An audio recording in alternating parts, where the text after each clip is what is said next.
महाशिवरात्रि के दिन भगवान शिव के साथ शिव परिवार की भी पूजा की जाती है। इस दिन विधि पूर्वक भगवान शिव की पूजा करने से सभी प्रकार की मनोकामनाएं पूर्ण होती है। इस दिन महाशिवरात्रि के व्रत का भी विशेष पुण्य माना गया है। आइए जानते हैं महाशिवरात्रि व्रत की कथा।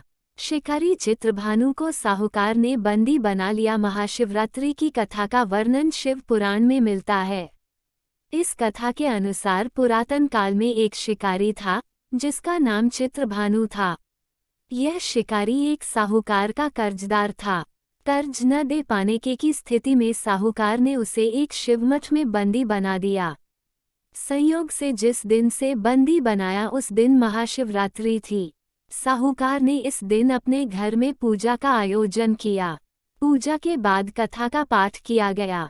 शिकारी भी पूजा और कथा में बताई गई बातों को ध्यान से सुनता रहा। शिकारी ने साहूकार से ऋण चुकाने का वाद किया। पूजा कार्यक्रम समाप्त होने के बाद साहूकार ने शिकारी को अपने पास बुलाया और उससे अगले दिन ऋण चुकाने की बात कही। इस पर शिकारी ने वचन दिया। साहूकार ने उसे मुक्त कर दिया। शिकारी जंगल में शिकार के लिए आ गया। शिकार की खोज में उसे रात हो गई। जंगल में ही उसने रात बिताई। शिकारी एक तालाब के किनारे एक बेल के पेड़ पर चढ़कर रात बीतने लगा। बेलपत्र के पेड़ नीचे एक शिवलिंग था जो बेलपत्रों से ढक चुका था। इस बात का शिकारी को कुछ भी पता नहीं था। आराम करने के लिए उसने बेलपत्र की कुछ शाखाएं तोड़ी। इस प्रक्रिया में कुछ बेलपत्र की पत्तियां शिवलिंग पर गिर पड़ी। शिकारी भूखा प्यास उसी स्थान पर बैठा रहा। इस प्रकार से शिकारी का व्रत हो गया। तभी गर्भिणी हिरनी तालाब पर पानी पीने के लिए आई। हिरनी को शिकारी ने जाने दिया। शिकारी ने धनुष पर तीर चढ़ाकर हिरनी को मारने की जैसे ही कोशिश की वैसे ही हिरनी बोली, मैं गर्भ से हूँ, शीघ्र ही बच्चे को जन्म दूंगी। तुम एक साथ दो जीवों की हत्या करोगे, यह उचित नहीं होगा। मैं अपने बच्चे को जन्म देकर शीघ्र ही तुम्हारे पास आ जाऊंगी, तब तुम मेरा शिकार कर लेना। शिकारी ने तीर वापस ले लिया। हिरनी भी वहां से चली गई। धनुष रखने में कुछ बिल्वपत्र पुनः टूटकर शिवलिंग पर गिर गए। इस प्रकार उससे अनजाने में ही प्रथम प्रहर का पूजा पूर्ण हो गई। कुछ देर बाद एक और हिरनी उधर से निकली। पास आने पर शिकारी ने तुरंत ही धनुष पर तीर चढ़ाकर निशाना लगा दिया। लेकिन तभी हिरनी ने शिकारी से निवेदन किया कि मैं थोड़ी देर पहले ऋतु से निवृत्त हुई हूँ, कामातुर विरहिणी हूँ, अपने प्रिय को खोज रही हूँ। मैं अपने पति से मिलकर तुम्हारे पास आ जाऊंगी। शिकारी ने इस हिरनी को भी जाने दिया। शिकारी विचार करने लगा। इसी दौरान रात्रि का आखिरी प्रहर भी बीत गया। इस बार भी उसके धनुष से कुछ बेलपत्र शिवलिंग पर जा गिरे। इस प्रकार उसके द्वारा दूसरे प्रहर की पूजन प्रक्रिया भी पूर्ण हो गई। इसके बाद तीसरी हिरनी दिखाई दी जो अपने बच्चों के साथ उधर से गुजर रही थी। शिकारी ने धनुष उठाकर निशाना साधा।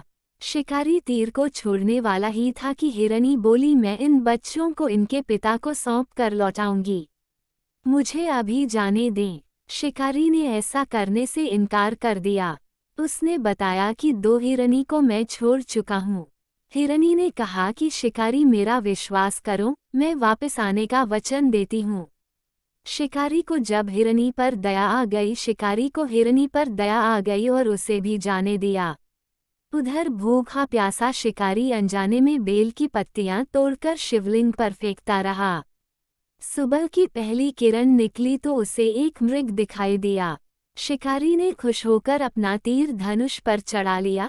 तभी मृग ने दुखी होकर शिकारी से कहा, यदि तुमने मुझसे पूर्व आने वाली 3 हिरनियों और बच्चों को मार डाला है तो मुझे भी मार दो।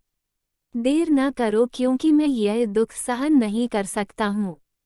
मैं उन हिरनियों का पति हूँ।